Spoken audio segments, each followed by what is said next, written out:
All right, folks, good afternoon. This is Jeremy Grandstaff with Coffee with Jeremy. Very excited to be here with all of you today, and also excited that I am joined by Ron Milam. Ron is a partner consultant with us. Ron and I have done lots of projects together. And so, Ron, anytime I can have you on to feature work that we've done together and the work that you're doing with your clients, I'm really excited about that. And today we're going to be talking about collaboratives that bring long-term change. As we know from our previous conversations on Coffee with Jeremy, we have been talking about collaboration, lots of different forms. Sometimes it's community collaborations. Sometimes it's working with boards and helping them collaborate better to steer nonprofit organizations. Sometimes it is about working with more large organizations that are doing full strategic planning and looking at how do we bring collaboration to them in a way that's going to create that change and help them take action that they're trying to do. And so Ron and I actually saw each other a couple days ago. I'm here in LA right now. You'll notice we have a different background than normal. So shout out to everybody in LA that we have worked with or will work with soon.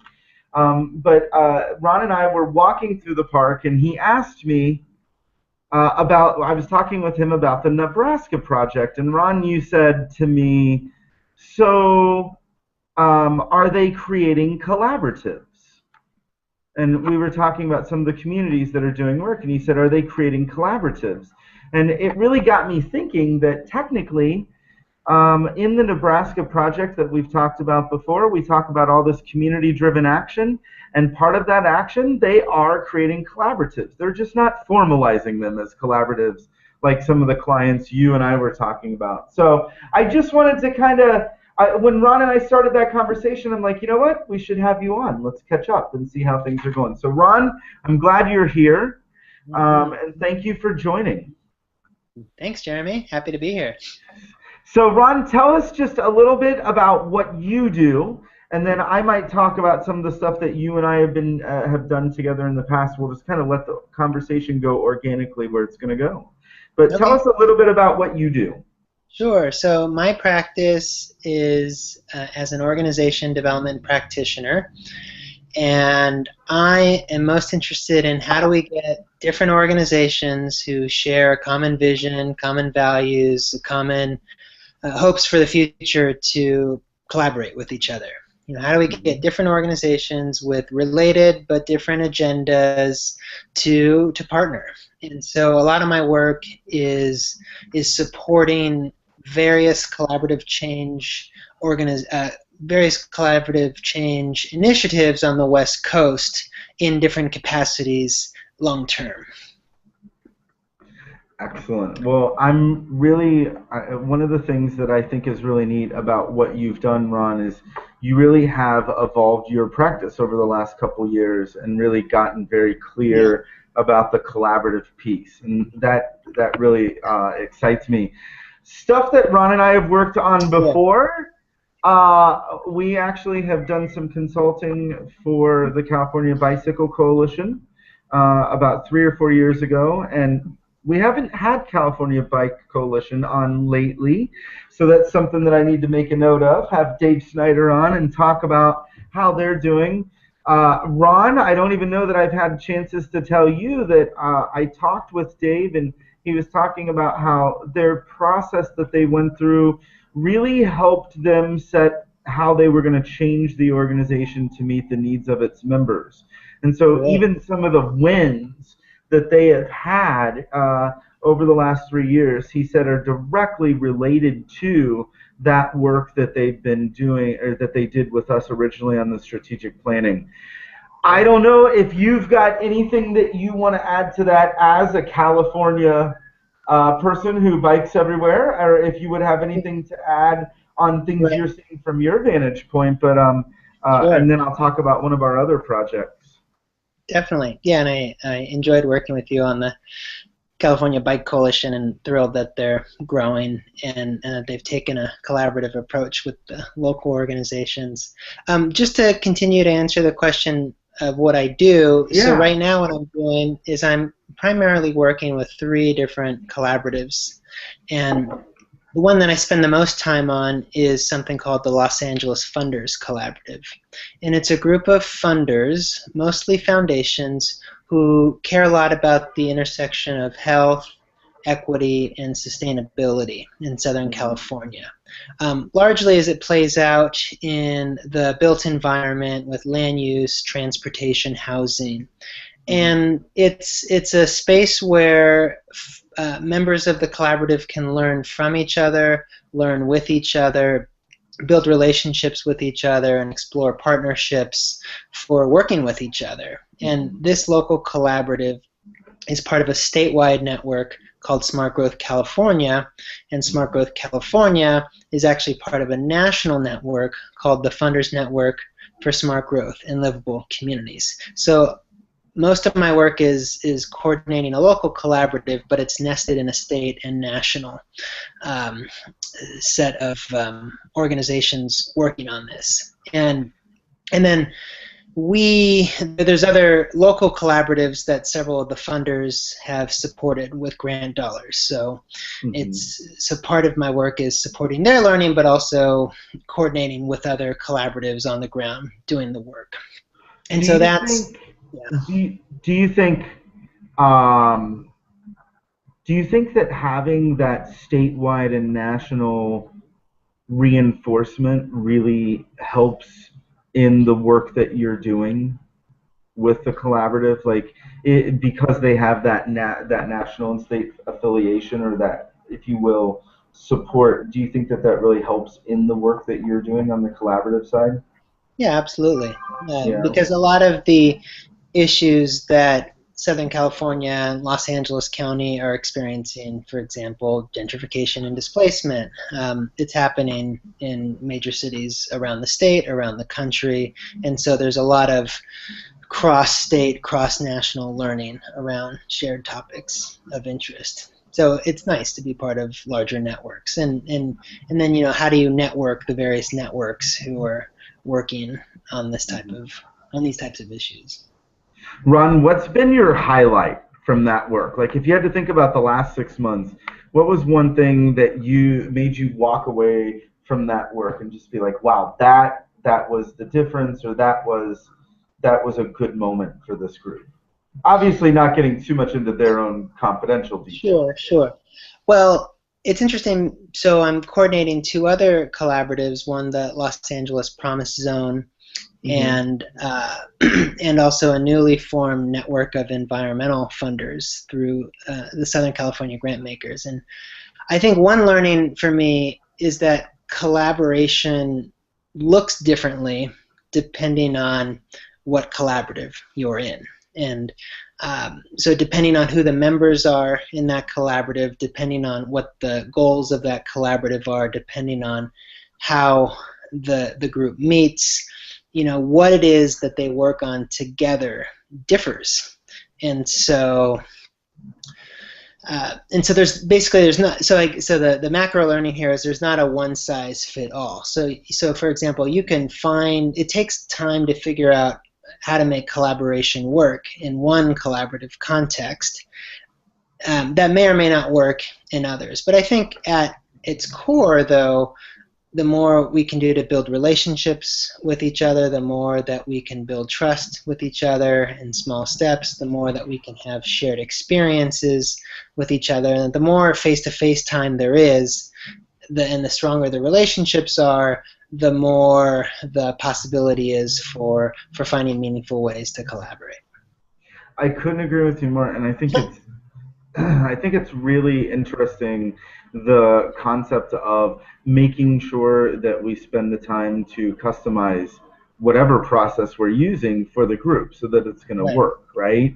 And I'm always reminded, and I'm glad that we actually hit this part of the conversation, because this is really what spawned our desire to talk more about this on today's show, when we started talking about this the other day. And I think it's interesting, I always get, especially from the national, we'll just say the national groups, we won't get specific on who I'm talking about, But from the national groups, one of the things that I always get is, wow, is there a way to take what you're doing with a local organization and just can it?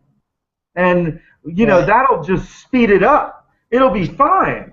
We'll just can it, bring them the process, and tell them this is what you got to do. And Right. there's a couple problems with that. First being that, like you're saying, kind of going, what's making me think of this is going back to what you said. Every collaborative is different, but Yeah. depending on, I would say it's probably depending on the people and it's depending on the purpose of what they're Right. trying to do. And I think the other thing is that there's an intrinsic value of them having to go through collaborative processes to figure out who are the right people and what is the purpose. Yeah. And So, if you can that, I don't think it would work the same. I don't know. What do you think? yeah, so I did my master's in organization development, and I wrote my thesis on managing collaborative change. I Mm-hmm. interviewed 6 different collaboratives in Southern California and later had that published in the Organization Development Practitioner. And one interesting thing that came out from that research is I asked a set of questions at the start that I didn't think were going to be that. I mean, I asked a set of questions just to understand who I was talking to. So, when was your collaborative founded? How was it founded? How is it funded? And who's a part of it. So there's different factors that influence collaboratives. So where does the money come from? Does it come from a single funder? Is that funder a foundation? Is it a government entity? Is it multiple funders? Just that dynamic alone can influence what the collaborative looks like, and who's a member of that collaborative. And so, for example, the Los Angeles Funders Collaborative that I'm working with, it's all funders, and they have jointly put in funds to make it happen. And the Los Angeles Promise Zone is a federal designation. It's a multi-year, multi-partner initiative to improve the quality of life in a neighborhood in Los Angeles, and the funding for that, it gives preference to grants for community groups to access grants from the federal government.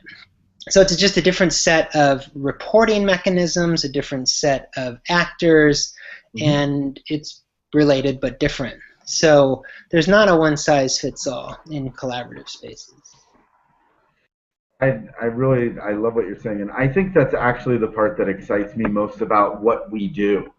Right. Is it's not, it is the same, like it's guided by the same processes, but it takes its own path and its own direction, and I really like the way it owns it. Hey, John, just want to give a shout out to any of our viewers who may be watching and remind them that they can put questions into the chat box right there on YouTube, or you can send in any questions you've got for Ron or I, especially if we're talking about how do we really help these collaboratives succeed, for example. But you send in your questions via the chat box on YouTube, or you can use Twitter, hashtag Coffee with Jeremy. John, just to kind of circle back to you, do we have any questions, or as you're listening to Ron and I talk, do you have any questions for either of us that would help us dig deeper in this conversation?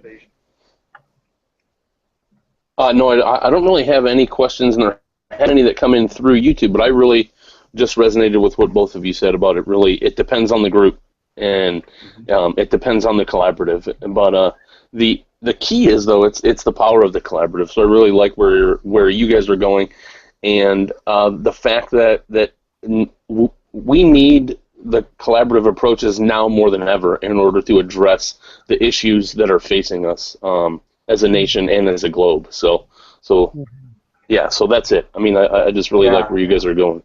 I was actually talking about that with Ron when we were walking through the park. For those of you who may have missed it, I did a little Facebook rant last week about nonviolent protest. But as part of that rant, I was mentioning how collaboration and really thinking about how to have collaborative dialogues around some of those issues could be really helpful to us. as a nation, as a community. I know I've even done some talking with some of our colleagues who are working on racial equity, and we're looking at trying to figure out how to convene conversations in that area. So if you've got ideas on that, please do share those as well. Again, that's hashtag Coffee with Jeremy. Ron, how do we go a little bit deeper in the 10 or so minutes that we have left with this? How do we, let me ask you this.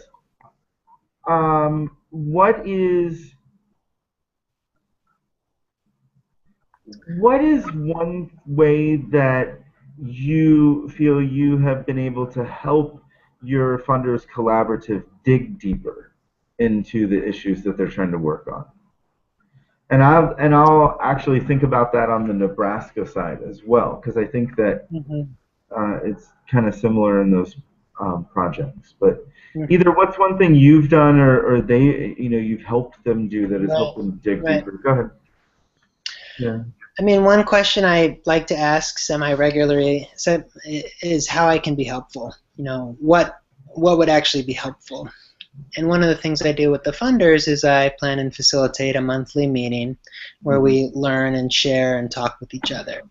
Yeah. And what I've done as an organization development practitioner, as a facilitator, is I've designed different processes to engage the group in the topic. And so we've done power mapping exercises, just lots of post-it notes on the wall of, what's the system, what are the issues that we're following, what are collaboratives working on these issues, what are specific programs or policies that are being worked on, where are the gaps, where are the opportunities, and tapping into everybody's knowledge and lens on what's going on to create a fuller picture of the larger system that everybody is operating in. And so I've done different things as a facilitator to engage in dialogue. It's very much a dialogue-based group, so we learn through conversation. We always have a guest speaker come, whether it's somebody from an elected office or an academic or a nonprofit organization or a collaborative, and it's mostly a conversation that we have. And so I find that there's a lot of learning through dialogue. And so a lot of times what I do to be helpful is be quiet and listen and let the conversation go where it needs to go, and then be thoughtful about when I intervene and how I intervene and what question I ask. Yeah, so I love where you're going with that as well. There's a couple things that come to mind. The dialogue, I think, creates a lot of learning. It also gathers a lot of data, especially if the dialogue is with, so you mentioned system. And we've talked about the importance of the system before on Coffee with Jeremy. I think if you've got the right system in the room and you're really representing all of those stakeholders, then when you start gathering data, it's very systematic data that you're gathering as well. It's easy to be able to make that happen. It also reminds me of a conversation that I was having yesterday here at the PedsCount conference with a couple consultants that do master planning for the cities, for different cities in California. And they were really trying to get very clear with me, Ron, about what you and I do and how it differs from what they do. And she, the lady says to me, so it's really about you going out and talking to a bunch of people and getting all the data for them and then coming back and telling them what to do. And I said, no, I said, there may be times that we use those tools. There may be times that we use interviews and analysis and data, surveys and things like that. I said, but for the most part, it is about creating the conversations that are going to help us gather that data.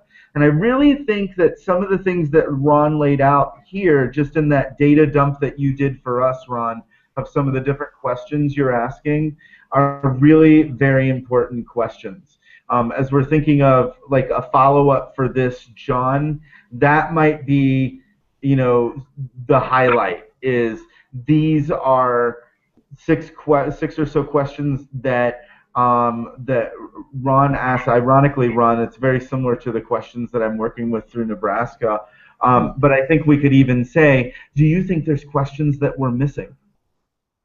And that might be a way just to make sure that we're even opening that space for people to give us feedback. So just something to think about. Any questions coming in on the YouTube side? If not, we may start moving because we do want to close this on time as well. Just one for me.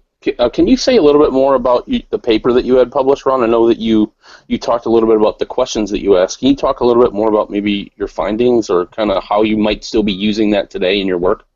Sure. So it was published in Organization Development Practitioner, and the specific focus of the research was looking at the role that a manager plays or a facilitator, somebody tasked with facilitating, coordinating, managing the collaborative. It's often one person or a small group of people. And so I interviewed that person along with funders of these different collaboratives. And so how does somebody in this unique role, like what I do, I coordinate a collaborative, but I'm not technically a member of that collaborative.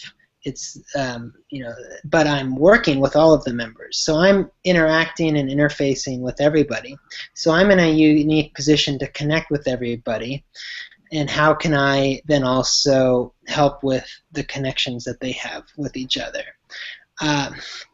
So I looked at, how that manager influences the collaboratives that they serve.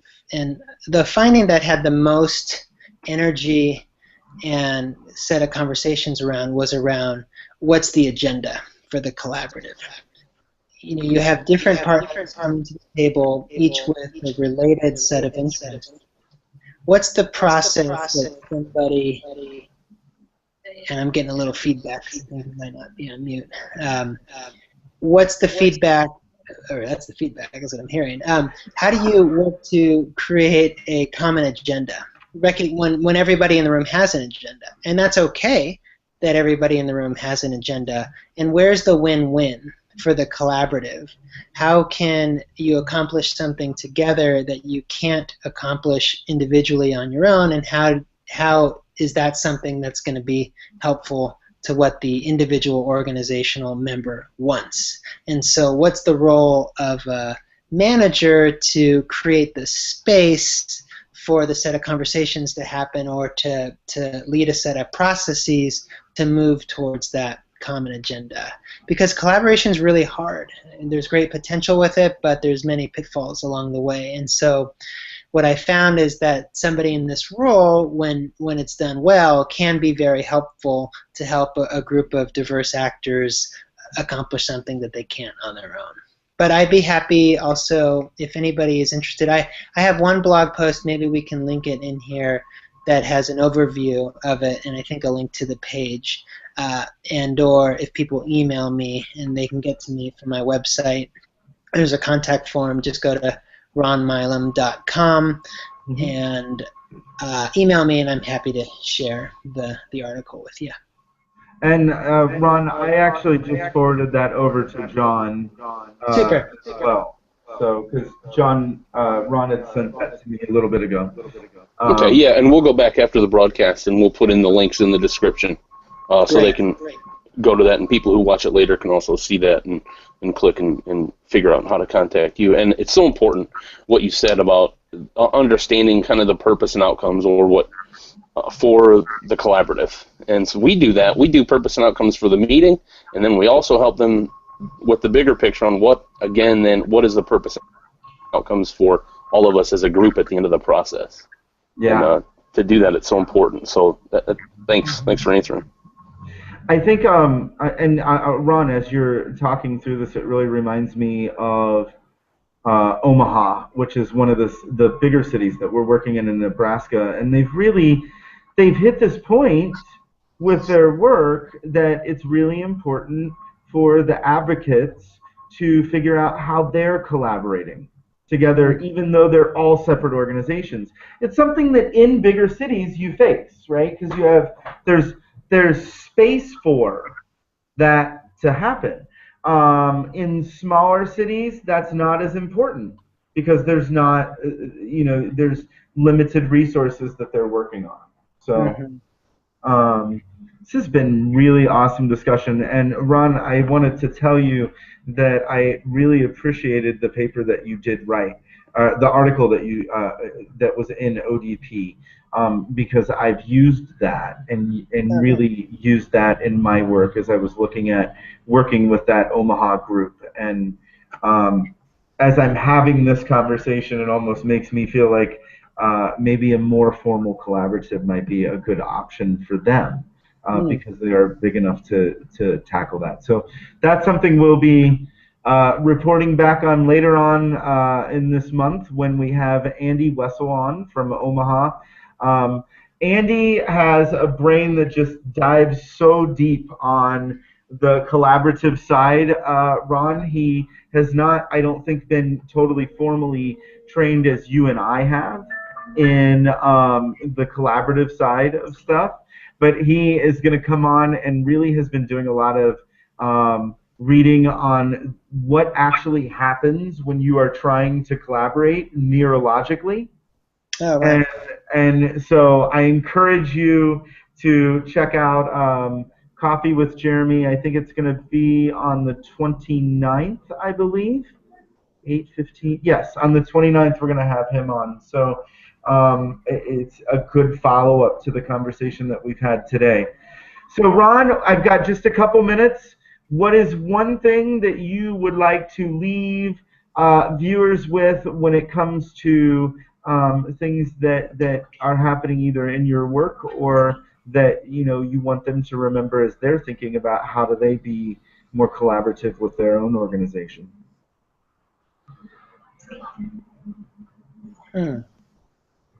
And I won't put you totally on the spot. I will share one thing that I have first to give you a little bit of time to think. And the one thing that I'm hoping people really take away from today's conversation is the importance to create a space to have the conversations that get you the data you need, and not to try to rush that piece. And I think for so many collaborative efforts, even organizational collaborative efforts, there's always this desire, let's get it done in 1 hour. And it may take 2 or 3 to get it done right. And I think that's one thing that I would say is something that I was reminded of from our conversation today. Your thoughts, Ron, and then we'll close out. Well, my first question is, where's the coffee, Jeremy? No, just kidding. But my it's a really great thing because I'm doing it from a hotel. About 2 minutes before, I'm like, oh, I have no coffee. So. But what I would say is one lesson or one question is, maybe clarifying what collaboration looks like. And within a collaborative space, there is what we are all collaborating together on. But within a larger collaborative space, there could be and is collaboration happening within a smaller subset of partners. So the lesson is not everybody needs to collaborate on everything all of the time, although there are some things that everybody is connected to within a larger collaborative. Ron, I really love the way that you just said that, and if it's okay with you, I'm going to actually put that quote into the follow-up. Because I think that that's really important. It's very applicable, as I'm sure you know, to most of the work that you and I do.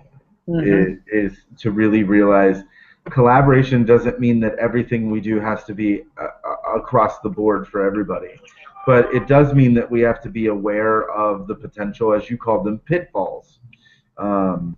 And really be conscious of that. All right, listen, it's been awesome talking with you. I really appreciate Ron coming on. I appreciate those of you who may have joined us today. We're really glad, Ron, that you took time out of your busy day to be with us and to share some of your thoughts on collaboratives. Ron is a consulting partner with us. Like I said, we work on different projects together. I'm having this feeling, Ron, that I think we're going to see a lot more of being able to do that together. And so I look forward to having you back on Coffee with Jeremy maybe later in the year and checking in and seeing how your projects are going. Sounds good. Thanks, Jeremy. All right, excellent. As always, if you would like to follow up with or learn more about what Ron is doing, you can find his information at Ron Milam. That's RonMilam.com.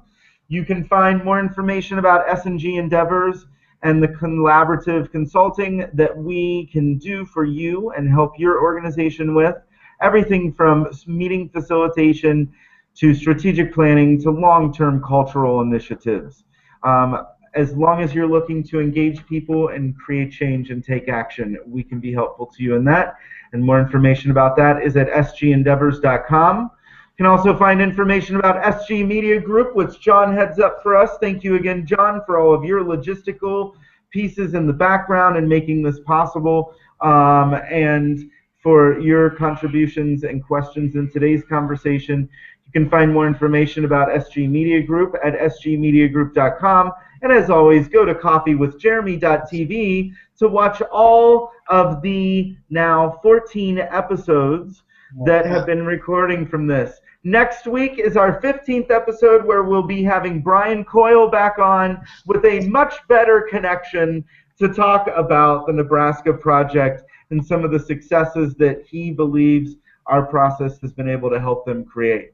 So thanks again, Ron. Good to have you here. Thanks again to John for your help with stuff. And this concludes this week's version of coffeewithjeremy.tv. See ya.